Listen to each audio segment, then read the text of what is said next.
Hi everyone, welcome to our webinar, The Confidence Catalyst. Today I have amazing speakers joining me. Adeola, a mindset coach, Ameenah Bint, Executive Director of Chafhein, and Thelma, Ibeh, the CEO of FMR Agency. So we're going to be doing a deep dive in confidence building, mindset shifting, and on the cusp of International Women's Day. How excited are you for this conversation? Super excited, actually, super excited. Yeah? I mean, I think that for me, the feelings are plenty, right? It's mixed feelings for me. The wake of what has been going on, today, yesterday rather, and the whole senator thingy, and I'm like, come on, it's Women's Month, why are we doing this? But before yesterday, I was kind of excited that it's Women's Month. Yeah. So for me, I'm just there. Okay, what about you, Adeola? I think I would agree with what she said. I mean, I'm excited to dive into the conversation, but following all the things that have happened, I mean, March has just started, but I mean, so much everywhere. So it's too early. Yeah, when you say the things that have been happening, what are you talking about? I mean, just look at the issue with the senator, and by the way, the reason why I'm asking is that our guests might not be from Nigeria. Definitely. So we have a wide range of people that follow our accounts and people that are registered for the webinar from different parts of the continent. Thank you so much for tuning in. But it's very important that you say what you're trying to say so that they have a better understanding. And maybe they could then go and do some research about it. And lend their voice is very important. Yes. So it just actually shows. So I was speaking about the senator issue in Nigeria, right? So you can do your research so that we don't bore you with a lot of details. And I still heard another one about something that happened in Lagos about somebody in IKDC or something like that. So it just goes to show that we really need to be having these conversations more, which is why I'm excited. Okay, and for you, Ameenah? Of course, it's the whole Senate President thingy and Senator Natasha, Natasha Buti, and she basically came out to say that he abused her sexually, he harassed her sexually, I'm trying to make sure I use the right terminology. I think allegedly harassed her sexually. And I think that she submitted a petition to say that she was petitioning, of course, that so that she could seek justice. And the next thing the Senate they hit her with is a 6-month suspension. Ooh. And it came off yesterday, and I'm like, yo, where? How? Yeah. How? And again, I've been seeing a lot of conversation that keeps reminding me of the reason why we do what we do. Yeah. Because we keep telling women to speak up. Survivors rather of sexual abuse and other abuses, we keep telling them to speak up, to not be silent. We want to kill the culture of silence, and the one who speaks up, as senator, you would think that she's kind of immune to this kind of bullying. Yeah. I mean, everybody's watching. I saw BBC picked it, CNN picked it. You would think she should be immune to this kind of bullying because she spoke up. Beg your pardon, but it's happening to her, and I'm now thinking, me with my small veil and my very small circle of people, and I'm not even a senator. If I experience abuse, am I safe? Yeah. So, because she alleged that this sexual harassment happened while she was a sitting senator, I think it brings up a lot of. It's a cause for concern. Yes. And I think that's why even a lot of people are having a hard time. It's bad. It's bad enough that it's happening to her, but it's bad enough that it's happening right now as well. Yeah. Yes. Yeah. As we're encouraging people to speak up, and trying to break barriers, of women advancing into leadership positions. This is 1 out of 4 women currently in the Nigerian Senate, right? And when she spoke up, this is what maybe I don't know if they went through due process properly, but they alleged that the ethics committee sat and deliberated, and that was their recommendation. But don't you agree with me that this is one of the fastest recommendations or fastest turnaround time for any issue? Yeah, I'm telling you, I agree. I the national anthem. It was so rapid. Oh my God! Before I know, I have a new national anthem. What's happening? So it can be this fast. So exactly. So for me, I feel 2 ways about it. That it's a shame that this is happening to any woman, but to a sitting senator. But it's also a shame that it is only when situations like this happen that the government decides to act fast and act now. I think it was 24 to 48 hours. And we got Anyway, I don't want Natasha. Our heart goes out to you, but I don't want her to take over our entire webinar because of the reason why we're here. Okay. So, Ameenah, leadership requires a lot of tough decisions, right?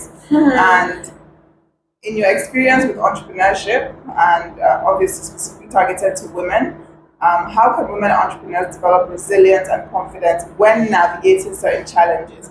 I'd like you to tell us a little bit about some of these challenges, maybe one or two examples.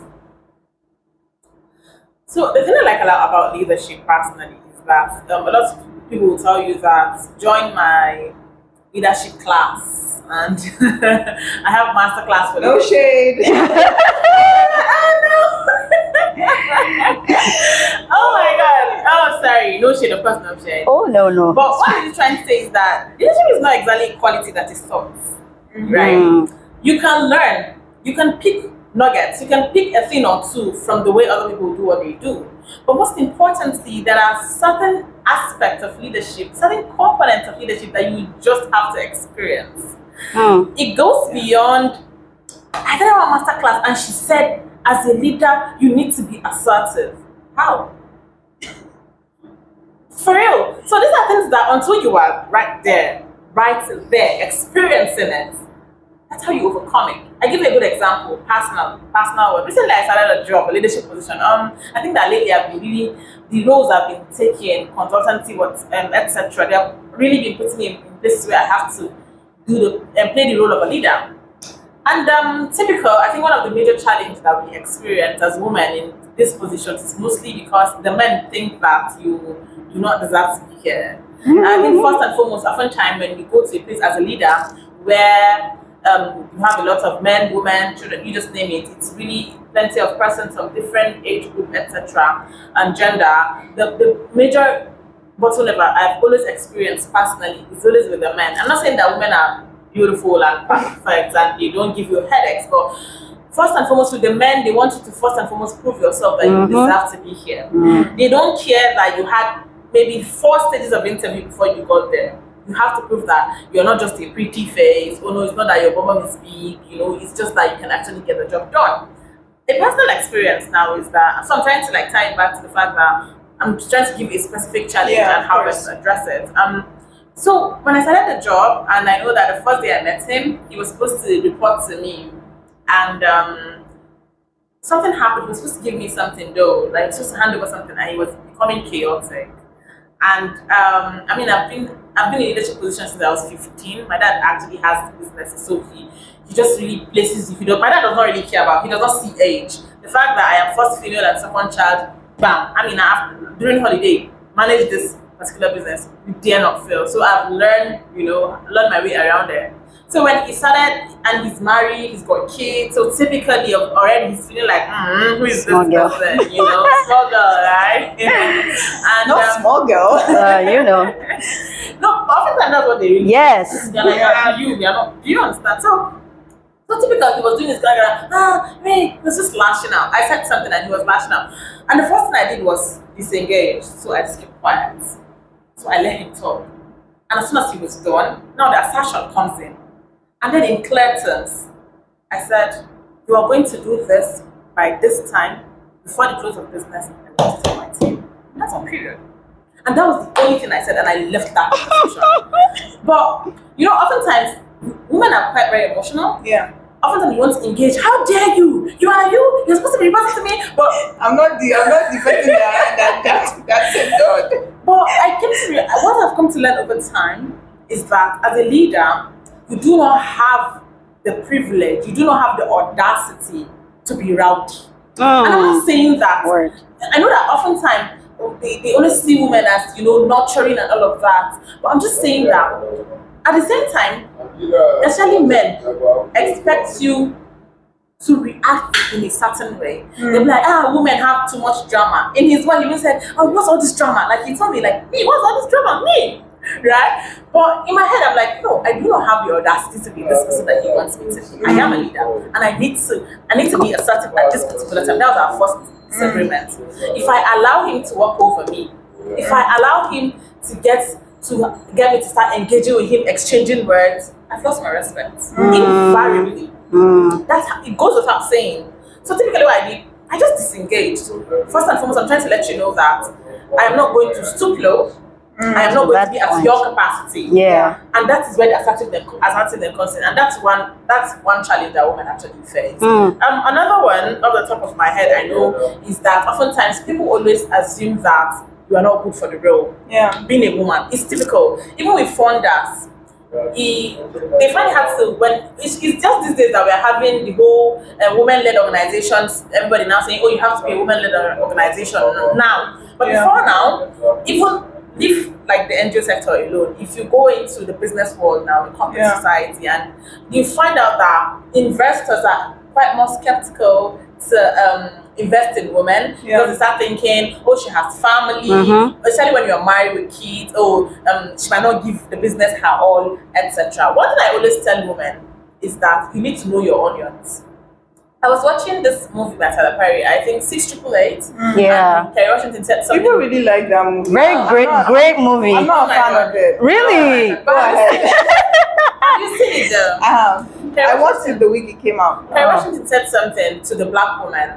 She said that you do not have the I can't, not verbatim, I'm trying to paraphrase now. Something around, you do not have the privilege to be as good as the white woman. You have the responsibility to be better.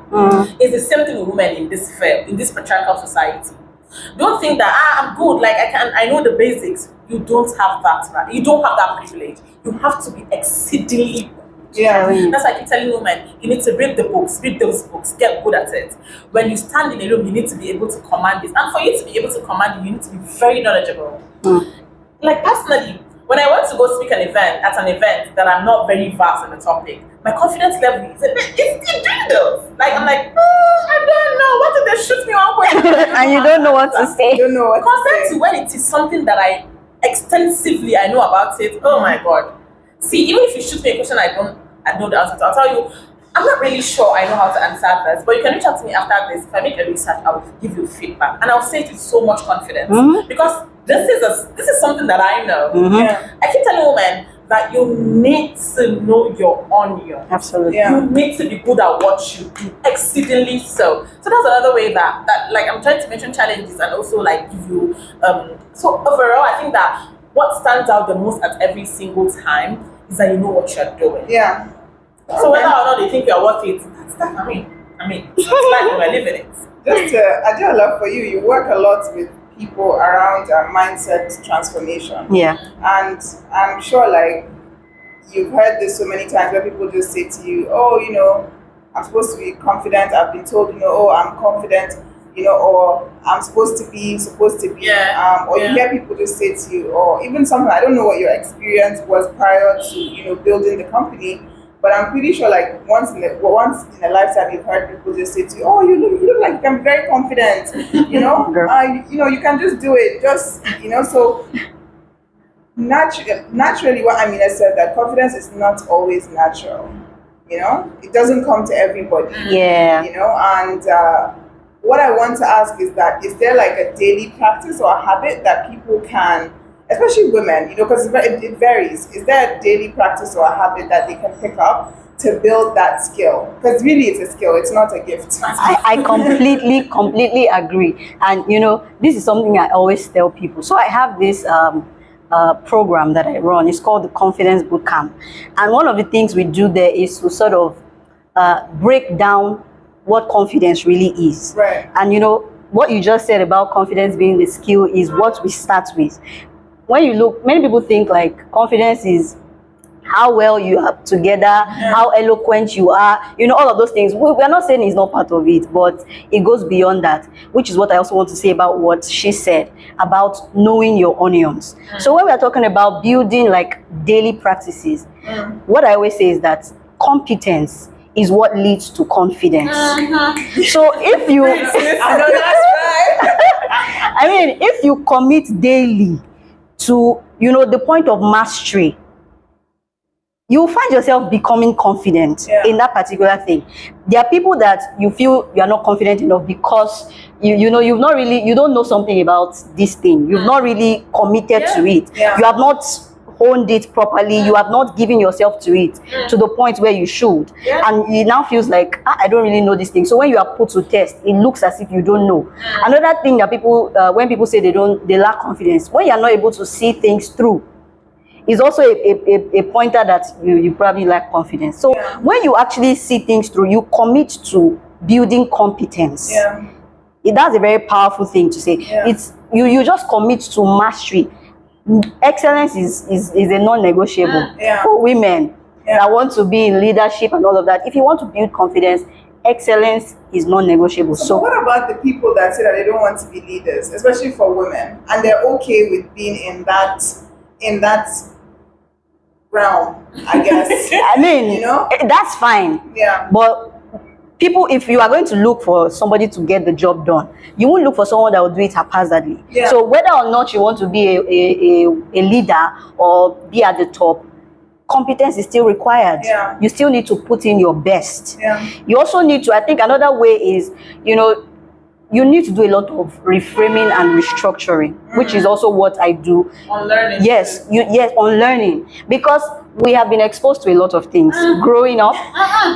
These limiting beliefs, they have limited us for a very, very long time. And it's not really our fault. It's just what we've been exposed to. But then as you begin to grow and mature, the responsibility is on you to actually unlearn these things and break free from these beliefs, because they will actually limit you. So you have a responsibility that when these thoughts come, she was speaking about, getting into a space and wanting to prove yourself. The first thing that comes to your head when you get into that kind of space is that you really actually need to prove yourself. Do I even you begin to question whether you begin to question yourself. Do I belong here? What am I doing here? Imposter syndrome. All those thoughts come into your head. You see, this crazy syndrome, this imposter syndrome that a lot of people experience. I mean, I don't have the statistics off the top of my head, but I do believe that it affects even some of the most successful. Yes, yes. How do I'll say my own experience, but how do you guys how are you able to recognize when it's happening? Because once you catch it at the beginning, then you're able to kind of talk yourself off the ledge. But when you don't know it's happening and it spirals into God knows what. I think that that's one thing I forgot to mention. I think that unfortunately our upbringing, especially in this part of the world, I'm a northerner, so most of my references will be to northern Nigeria. I think that it has done a number on us. Because personally, as much as I grew up with Idaku to some extent, April, to some extent, he did not see the difference between a male and a female in the beginning. That is, no, to be honest, because when I started to really mature, he started to talk to me about marriage, and I'm like, oh, I thought we were different. But in the beginning, he allowed me go into the business world, for example. He allowed me read books, like I read books, I read newspapers. He did not say, you are a girl. You belong in the other. Exactly. Just focus in the kitchen and all of that. Like, allowed me. I went to the same school with my older brother, my younger ones. We went to the same school. It was basically we had similar opportunities while growing up, right? But I think that it still did a number on me because I was still surrounded by a lot of women because my stepmom rather, my parents actually divorced, but my stepmom who raised me. She's a typical northern woman. So she's like, when I lay the bed, just typical statements like that from childhood. So I had to. What does mean? Because for the people that are not Nigerians and not Hausa as well. It simply means, is this how you're going to see your husband's house? Like, you can't even, you're not paying. And how old were you then? I think secondary school, maybe almost just, but so probably 11-ish. Thereabouts. That's really early, right? That is so early. But because I am the first female child, so I have had to take responsibility from a young age. I relate to it. You recognize. I am too. So I've had to take responsibility quite early. I know that one time my mom lost her. I think was it on brother or something, and she had to travel, and I had to take charge at that particular time. So I've had to really, anyways. So what I'm saying is that it has done a number on us. That's why we need to unlearn. Like our traumas run deep, especially first daughters. Yes, there is a need. Are you a first daughter? I am. Oh God. So that was very passionate. Like part of the healing is first identifying it. You need to first and foremost identify that the way we were raised has done a thing to us. It has been one of the reasons why that has birthed this imposter syndrome that shows up once in a while. I don't know for men, but I seldom think that men actually experience imposter syndrome. Let's pose a question to the men on the webinar with us. Do you have imposter syndrome? And if you do, what does that look like? And I think it would be interesting to also do like a social media poll. See the engagement level of men that, you know, go through imposter syndrome.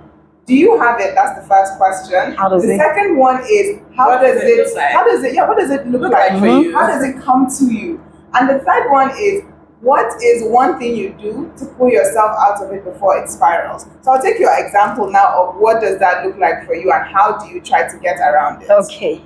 I actually put up a post on LinkedIn a few days ago talking about recognizing imposter syndrome. And you know, I illustrated it because I feel like maybe people would relate to it more.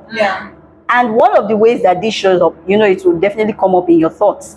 You won't want to, it's not something that will be vocalized. So it will come up in your thoughts.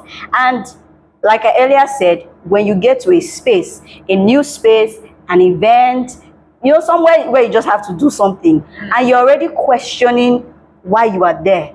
You start asking yourself questions like, do I really belong here? Everything is just feeling intimidating to you.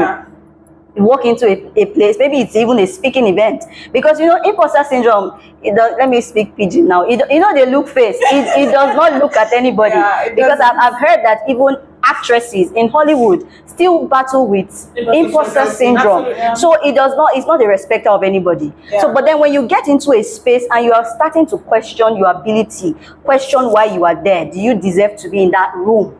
That's already imposter syndrome. You know, another thing is dismissing your wins, achievements, where you just start feeling like maybe I was lucky. And you know, I feel like maybe it springs, well, we're talking about women, but I feel like women also have this more, where you just really want to just dismiss. It happened, so maybe I was just lucky. Maybe, or someone compliments you. Let's even go to the basic thing. Someone compliments you on something that you have done. You don't know how to accept compliments. You're like, women suffer that one. I have male friends too that if I say, oh, you look so nice today, and they try to downplay the thing and say, this hair is nice, this hair is old. So when you start to and you know what, most people don't know that's imposter syndrome. When you're dismissing compliments that come your way, you know, the first step of actually getting through it is acknowledging the compliment that's coming your way. Oh, thank you. Then you can go ahead to explain. I don't even know why you need to explain. No need. When we're in school, if you see a girl that has long hair, because I went to an Islamic school, so you seldom see hair. But when we're performing ablution and you're like, oh my god, your hair is so long, she's like, it has even cut. Oh God. Thank you, Amu. And you know, that's something that we also have to unlearn, because I know I found myself almost, if someone says something, I'm like, this thing, I have to catch myself and say thank you and just move on. So that's another way. And you know, there's another part to that receiving compliments. It can be criticism. That one will just send you down spiral, rabbit hole. I'm telling you, because someone they give you, you know, something, feedback, and you start to think about everything that has happened in your life and say, they found me out. You know, the imposter syndrome, the people often say that it's you feeling like a fraud. So you just feel like, yes, it has happened. They found me. You know, instead of actually just taking it and, you know, trying to say, okay, what did I do? What can I do? And all of that. So I feel these are just a few ways. There are a lot, but these are just a few ways. Okay. The last one she mentioned, this particular last one she mentioned, I think I still battle it. Okay. I hope that you guys have done engagements with the polls. The question again is, who here has ever felt like they were not good enough, quote and unquote, even when they are more than qualified? You can drop a hint in the chat box, or you can always engage with the social media posts that are going to go out after this. Our next question. I remember just one thing. Sure. So another way I think imposter syndrome helps get curtailed is that you surround yourself. I'm not saying seek validation in people, but I think it's important to surround yourself with people who identify your greatness and tell you. Yes. People who do not admire quietly. So when I started dating the person I'm currently dating, he said that I have So I do things effortlessly. Some things just come to me effortlessly. But when I do them, people are like, "Oh my God, this is so." But to me, it's just like, it's so basic. Like I just sat down 1 minute and I did That in itself is a problem. So and I'm going to say something. I'm going to say something about that. So what he said to me was, "Babe, if you see, I wish that you could see yourself from my lens. Like you could see yourself the way I see you." I wish we had that audio. Oh.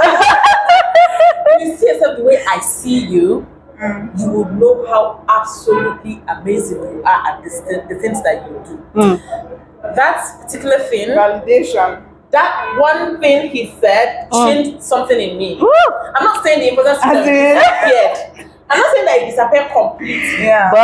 But that it was the passion with which it came with the raw honesty with which he said it. You know, it's like, indeed. So yeah, I think surround yourself with people who will remind you. Remind you. Yes. They don't admire quite. There are people that are smitten by the way you do your things. And they're your friends, but they will never say it. Yeah. They'll never tell you, "Oh my God, Ameenah, you speak so beautifully." And I have personal experiences, but recently the friends I've been making lately, today before I came here, Hassan was telling me, "Ameenah, you are the most brilliant person I know." Legit, she told me that, "Ameenah, you are the most brilliant person I know." Imagine hearing this thing over and over. Yes, it really it fuels you. You were going to say something before you forget. Yeah, I was going to say what she said about, this thing comes easy to you. And that's another thing that, happens to the best of us, actually. And I always say to people, don't trivialize what comes easy to you. Because it is mind-blowing to other people. And that's why people will sit and be like, wow. And I've had this experience myself. When I want to do something and you are coming across somebody that is looking at it as if you fell from heaven, they're like, wow. And in your mind, they're like, yeah, is this just basic thing? So, having people now remind you that this is great. It might look normal to you, but having people remind you, it just fuels you up. So it's really important. I know we are probably going to knock me, but so in this thing about this is your second one last about things that come easily to you. So I host corporate events, and I know that before I did my rate card in the beginning, when I started earlier, my rate was not really. I did not even have a rate card. And so somebody reached out to me and they're like, "Oh, I wanted to host this," and I think I charged them something really low. And he was like, "But do you know that you're in Abuja? Why would you charge these people this?" I'm like, "It's just talking. Like it's something I enjoy doing." Yeah. Like, it's because it comes easily to you. Yeah. That's why you're not putting the right figure to it. Put the right figure. Imagine it does not come easy to you, and bill it like your boss. Bill it. And since then, I bill it, please. Okay, well, yes to sending our rate cards. Right? Cheers. Okay, so we have to move on because I know this conversation is very interesting, but we do have to move on to other topics. A lot of people have a fear of failure. This fear of failure, tying it back to something that you said earlier about competence and mastery, because some people are afraid that they might not do a fantastic job, or they're afraid that what they're trying to do is not going to come out to the level of expectation that they think you have of them or whatever, right? It keeps a lot of people from making bold decisions. Why is that? Because for the life of me, when I see potential in people, I expect excellence. I don't care what level you are, right? But what is that fear of failure, and why does it stop people from trying to get to that place where they should be? And the third part of that question is, what is the best way to reframe the idea of failure as part of your growth? Let me answer that first. Okay, all right. Yes, our mindset coach. Okay. So that I'll not throw her shit. So failure, I think one of the major reasons why people are scared or have that fear of failure is, I want to say, the way failure has been rewarded. I don't know if that's the exact word, but what happens when you fail? And this also stems from how we grew up. So you fail. Let's use the word fail now. So you make a mistake, you fail at something. What comes after? We're not telling anybody to coddle you, but some people have had to endure some very extreme things when they fail or they make mistakes. And because of that, that fear naturally would spring up whenever, you know, they're about to do something else.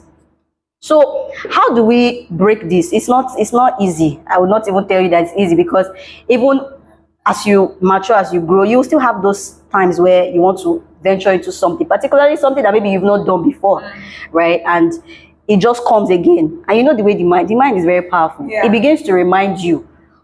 It will give you evidences and receipts, even from your childhood, of when you did this and you failed at it, and you begin to spiral. So it comes with basically just reframing your thoughts. And again, I think we should embrace it.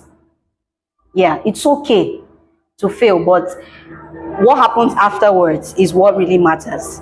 Do you what do you do when you fail or when you make a mistake? There's always a learning curve, which is what we should hold on to. And this is the difference between having a fixed mindset and a growth mindset. So when you have a fixed mindset, you see that failure as the end. You have been condemned. Nothing good can ever come out of this. You know, you begin to make some very, very serious and final statements, forgetting that you can actually take a step back and see, okay, what happened? What can I pick up from this? Because ask everybody that has gotten it right. Are they going to tell you that? Well, I won't say, because, you know, I met somebody just a few weeks ago who said that, you know, it's possible that you can do something and you do it once. So I'm not going to dispute that you can actually do something once like that, and do it well. But there are times, more often than not, actually, that you may have to do it a couple of times. Yeah, it depends on what you're doing. If you're doing something that is like a sprint, not a marathon, you could actually see to doing it once. But if it's something that I'm just trying to like analyze. I get you.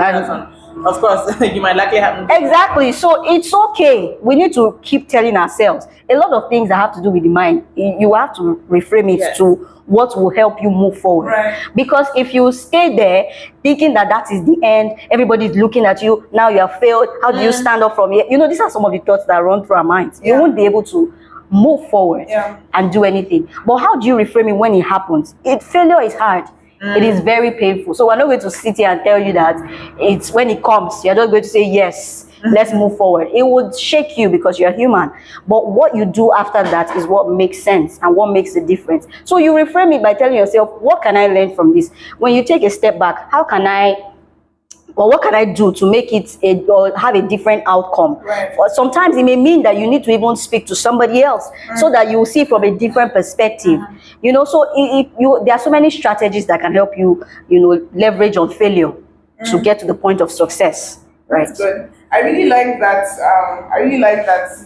The point where you made on what did you learn from this? You know, how uncomfortable was it if you had to measure the degree of failure and how it made you feel?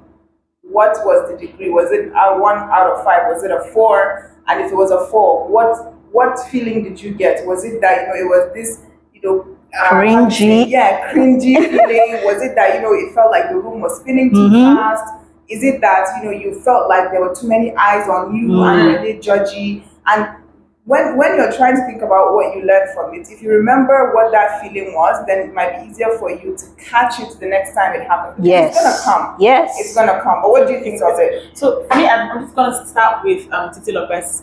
Titi Lopez, by the way, is my favorite Nigerian poet, and she said in one of her poems, she said, "Becoming is hard, but staying the same is even harder." So what she said about growth mindset, I think that's as adults in Nigeria, I don't know for other parts of the world, because I have traveled, but I have lived here most of my life, all of my life actually. One thing that I always tell adults is that we need to unlearn a lot of things that we got from our childhood. We need to heal from our traumas. Our trauma shows up in different ways. One of it is the fear of failure because of the result of what you previously had. I have a friend who he came second once in the entire school life when he was in primary school, secondary school, just once. And he said his father did not talk to him for days because he came second. How dare he? So typically the way he is at the moment is that he literally shakes at the thought of failure. Yeah. He cannot fathom it. It is important that we accept failure. Yes. As part of the process. And Yes. integral. It is an Yes. integral part of growth. Yes. I cannot begin to overemphasize. In fact, I think that it is important that you feel at something. True. Mm-hmm. True. Yeah. I think that they used to say that nothing teaches you like experience. It is very, very vital that you learn through failure. Mm-hmm. And I'm not saying, one thing that makes failure even harder as adults is because you get to a particular stage in your life and the failure costs you a lot of things. Mm. It will cost you time, it will cost you money. Yeah. You just feel like one thing and you are scared. I like personally, my dad was really strict while we were growing up. So we're not really allowed to fail. Right? Even things like you don't have that privilege. You will dare not. You are not allowed to fail. I graduated with 2-2. My dad did not allow me to hear the end of it. And the teacher was like really strong 2-2, like on your way to 2-1, but you just didn't make just it. right on the cusp of it. But I could not. It shows up and it affects me. But one thing I have learned over time is that I need to make peace with how I was raised. Yes, it is what it is. However, I have gotten to a point in my life that it is now my decision. Yeah. If I want to continue to fall back to small things, it's my trauma. You get to a point where it is no longer a thing. Yeah. Yeah. It is not your responsibility. Yeah. Imagine I'm 45 and I wake up and I'm shitty to you and I tell you that I'm so sorry I'm trauma, like this. It's just the way I was They'll raised. just look at you like, Yeah, but that's the thing. The onus is on you to go through those life-changing situations Part of to the life- fix yourself. Exactly. yes. No one expects you to be 100%. Yeah. There are But you certain need to things do the that work. yeah, you have to do the work. Mhm. And before I forget, I was gonna say something. When you made the comment about it is important for people to fail at something. Yeah. Recently, when I meet people that are, especially at conferences or like speaking engagements, they're very bold. They're always very like big. Their personality is huge.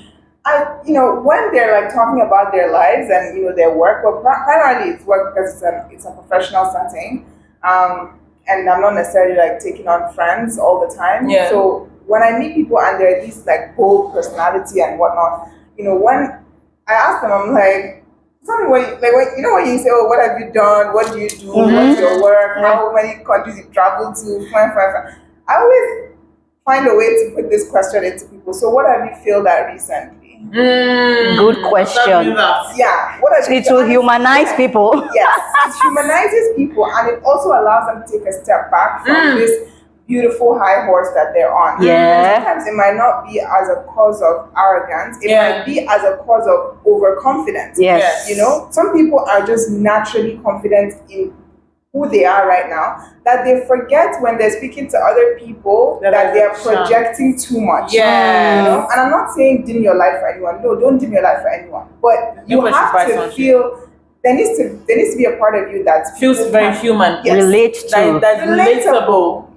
So what have you failed at recently? I always ask that question. So that's like, whoa. Yeah, and based on one, either how they're taken aback, Yeah. or two, how they respond, I'll be like, okay, did it work? Did it not work? Because I'm tired of hearing success stories. It's not all beautiful At all. It's not all beautiful. Let's not whine ourselves. I recently wrote a book. Was it last 2 years? And while I was writing that book, I discovered something which I now wrote in the book, that there are some tech founders abroad who have a convention. You know how they have this something con. They call it fail con. And I was like, which one is this one? Because in that particular chapter, I was talking about how to handle failure. And then they all come together, like startup guys, they come together. And the idea is that everybody begins to talk about what they failed at, different and what lessons they learned from lessons they learned. So I was first thinking that how will it be to be in that kind of room? But you can imagine these people. Now they are succeeding, but the idea is to be relatable, like you said, and just for people to be able to draw experiences and for you to know that if you want to go on this path, it's not all rosy. You would fail, you may fail, and this is what you can do to recover from that. So I found it very, very That's interesting. very interesting. I think I need to research more about that. Yeah. But we're going to take a 5-minute break to give people time to answer this question. What did you fail at recently? How did you overcome it? And what are you planning to do for the future? Welcome back, and thank you very much, Thelma, for your insightful session. We're going to wrap up with questions to all the speakers, and we hope that this webinar was fantastic for all our viewers. So, for Thelma, Adeola, and Ameenah, I'd like to give you the floor to answer some final questions. All right. If you could give one piece of advice to a woman looking to step into a leadership role, what would it be? Adeola, you go first. Our mindset coach. All right. I think for me, I'd say you need to start thinking like a pioneer. So you need to have like a pioneer's mindset. And what that means is many times or sometimes you may not have a map.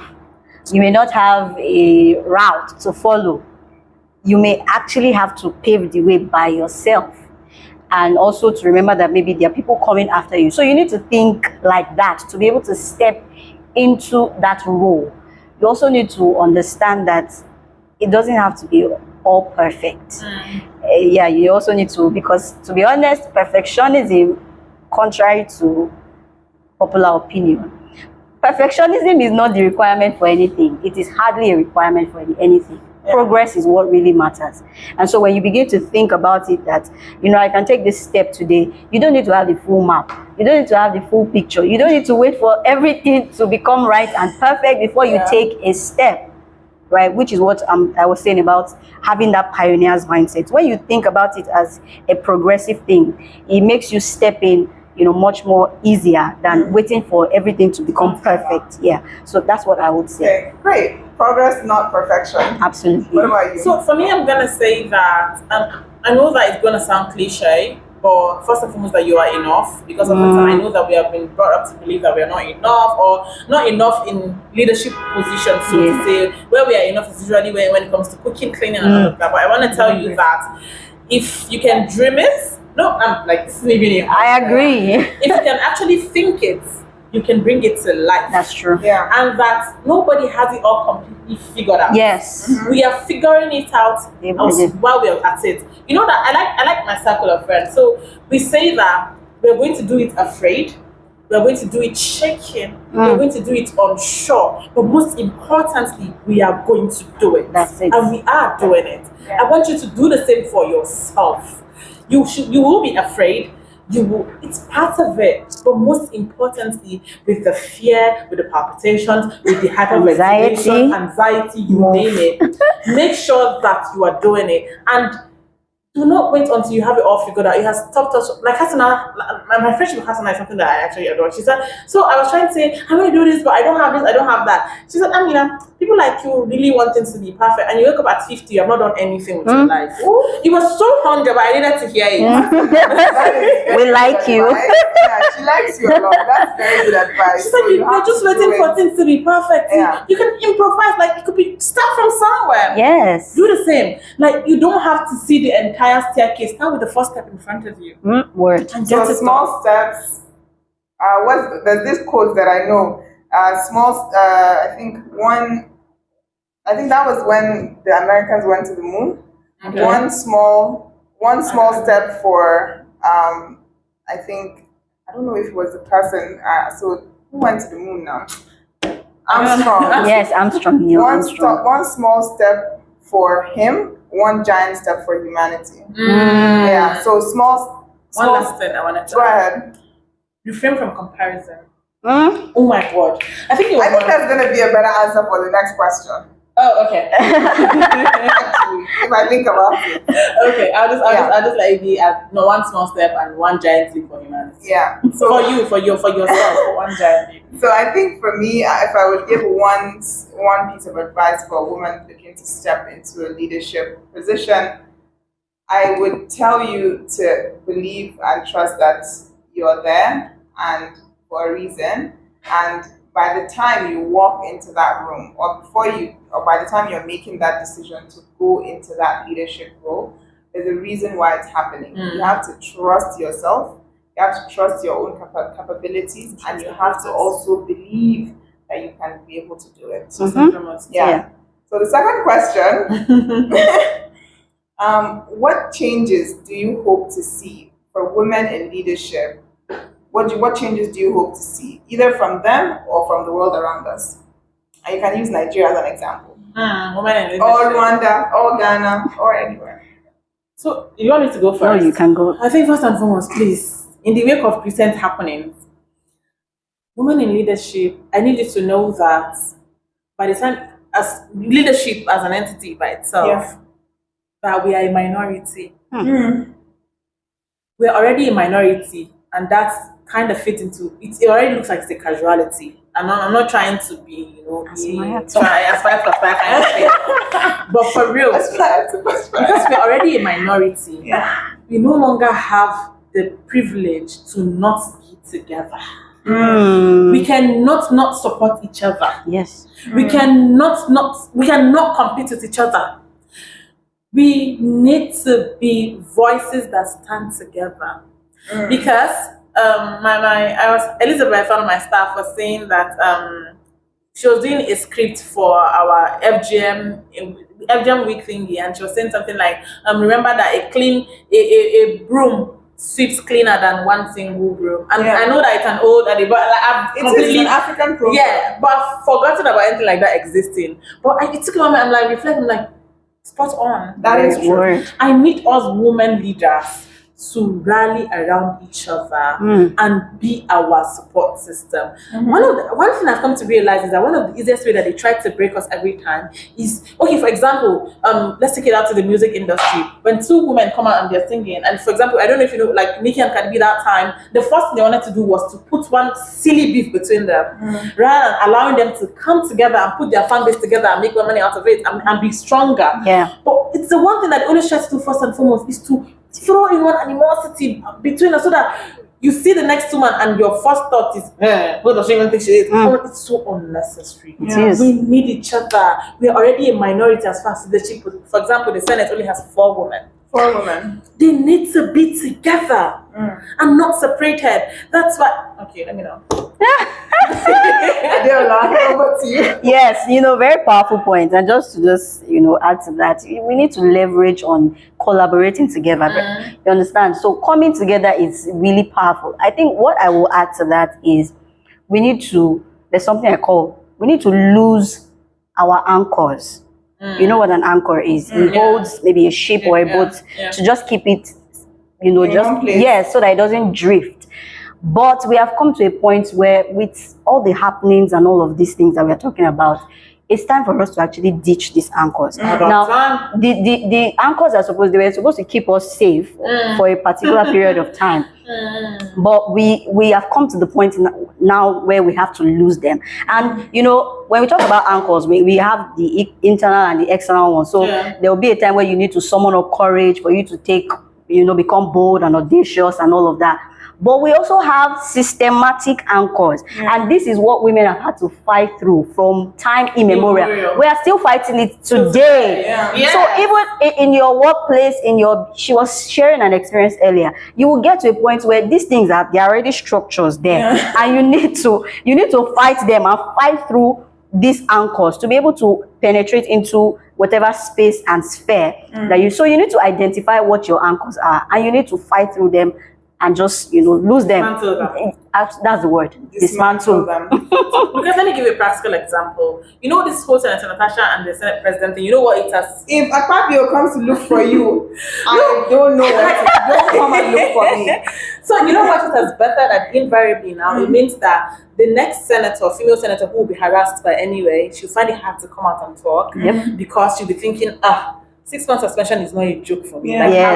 Without pay. So it has without pay. It has silenced everybody now who have the audacity to want to come out. What did she say when she was walking away? This injustice will not be sustained. This injustice will not be sustained. Our heart goes out to Senator Natasha completely, and I hope that this alleged case has been or will be resolved one way or the other. We do need to stick with one another, and we definitely need to use those anchors, because at this point, it's better to drift than to be in one place. Absolutely. Yes. Yeah, absolutely. Yes. And for International Women's Day celebration, the theme this year is Accelerate Action. What does Accelerate Action mean to you? Any of you? For me, it's going to be like for the work that I do. So we do a lot around sexual reproductive health and rights. For me, it's going to be stepping out from sessions where we do tea breaks, and have conversation and talk, to actually go into the grassroots. Okay. So I think in summary, for me, it's going to be living, planning into execution. Stepping out from planning and moving into execution. Yeah. And not just any kind of execution, because we have spent so much time in the planning phase. I am expecting the execution to be seamless. And guess what? The execution will not be seamless. So for me, Accelerate Action is going to be that we're not just talking. I just read something. Somebody was saying that International Women's Day is it's too special for us to attribute it to any kind of tokenism. Yeah. We like, for real, it is roused me up when people find International Women's Day as a time to be sharing canopy and do share cake and just do the pose. Like, not on this webinar. I want us to actually accelerate action. Yeah. And reach out. The people who even need this thing the most are not.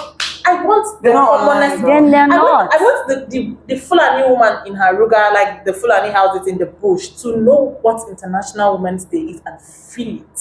And I'm not talking about taking to go because often when you say empowerment, the next thing they want to go and bring sewing machine, grinding machine. I don't believe in empowerment. I believe in development. Thank you. That's good. So for me, that is accelerate action. Enough of the sewing machine. I'm not saying that it's a bad thing to do the sewing machine. Yeah. But please, enough of the sewing machine. Because as soon as it's empowerment, buy 100 sewing machine and share for the women. So Then when the bag of rice runs out, and here what's next? Yeah. So Exactly. for me, it will be living the talking, the plenty planning. If I hear one more, let's do one more policy. If I hear one more, we need a policy for this. Please let the policy people not come and find I us. will lose it. The ones that we have, it's about time that we put them in action. Yeah. We need to see them work. Enough. So for me, that's accelerate action. Think planning and going to execution. I agree. I completely agree. And similarly to what I do as well, a lot of people, and I have a problem with people that just talk. A lot of people seems they have great ideas. So when you are in a session with somebody, okay, you have come to me for accountability or to help you, just all of those things. They have great ideas, but what's going on?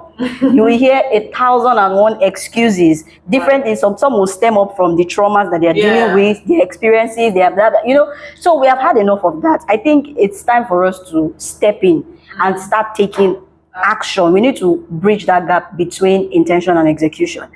Last year I started what I call the Audacious Woman Conference, and it's to help women make bold moves. And we just we gather like that, talk about those things we really want to do. If you hear certain things, people have held on to things that they wanted to do for long. Yeah. Get to church. Okay. And they're not able to get these things done. Why? That's when you begin to hear stories. So it's about time we stopped talking and we started doing, right? So that's what accelerate action means to me. We need to get on it. So speedily. One last thing I wanted to add is that this is your one last one. As far as excuses are concerned, I want to assure you that you will never run out of them. Oh yeah. If you're looking for an excuse to not do things, in fact, there are lots. There's you more will excuses never than reasons. That's ever true. run out of them. So it's left for you to not find your reason. Let the excuses go. You will never run out of them. So if you're looking for a day where you wake up and there will be no excuse, It's not coming. Sweetheart, I am sorry to break it to you. You will not find that day. It's not coming. So for me, accelerate action means that women don't need to be breaking biases. They don't need to be breaking stereotypes. They don't need to be breaking barriers. What it means for me is doing everything I can for myself as an individual and what my company does across the continent. Those barriers should just cease to exist. I don't know why I need to be fighting a barrier. I don't know why I need to be breaking anything. I'm a female. Why do I need to be breaking something? I can't be breaking at this age. I cannot be breaking after this much time, doing a lot of important work on the continent across multiple sectors. And I feel there's a lot of women that feel the exact same way, which is why they just be like, okay, well, the system's already against us. Oh, it's a man's work. Oh, it is work. Let's just resign. I understand the importance of what this theme is for this year, but I also understand how difficult it can be for many people in this position. Nobody wants to keep fighting a losing battle. Nobody wants to keep fighting the same losing war. So accelerate action for me means that we are not breaking barriers. The barriers should just exist. Thank you. It's beautiful. Really good.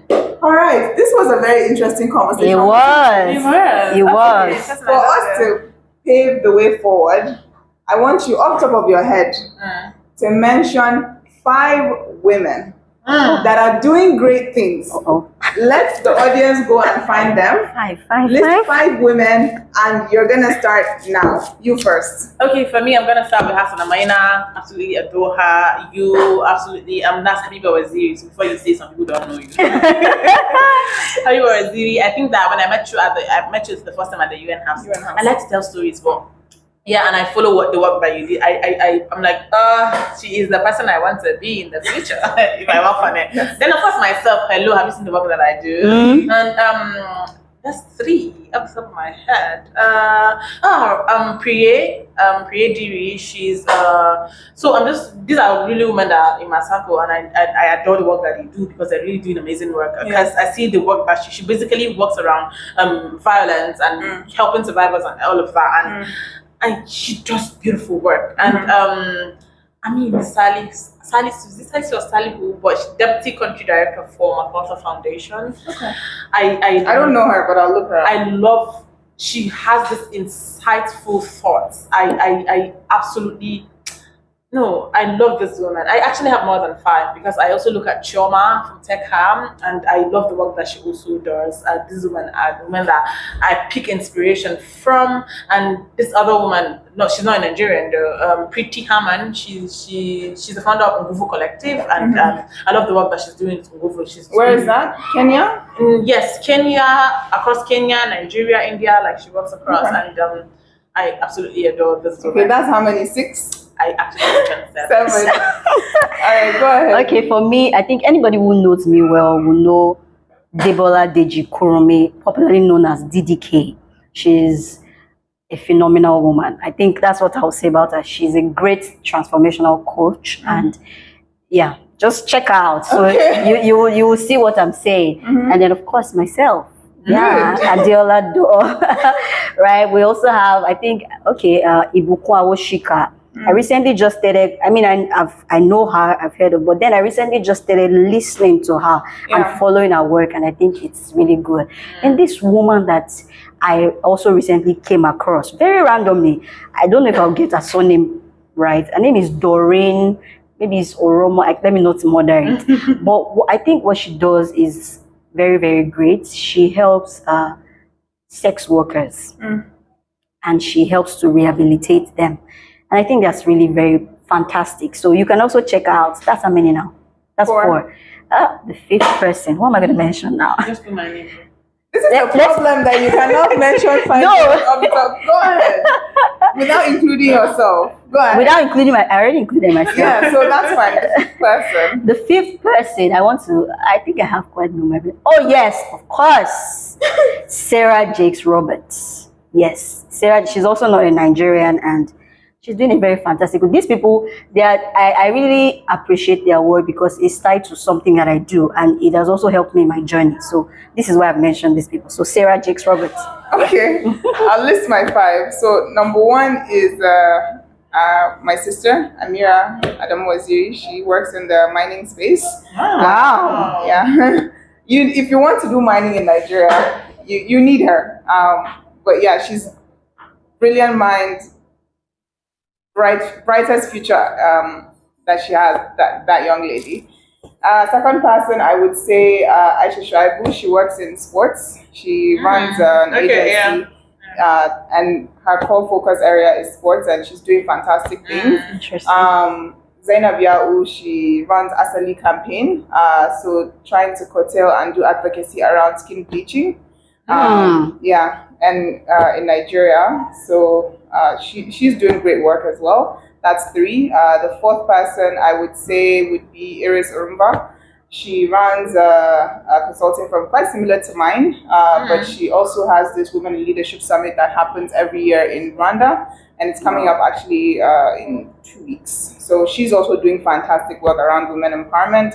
And I think the 5th person, because there's too many of them, I'm trying not to piss anybody off. I'm trying not to piss anybody off. But this 5th person is her name is Tokes Ayla. She does amazing work around. You guys would actually get on so well. You guys do a lot of, your work is very similar.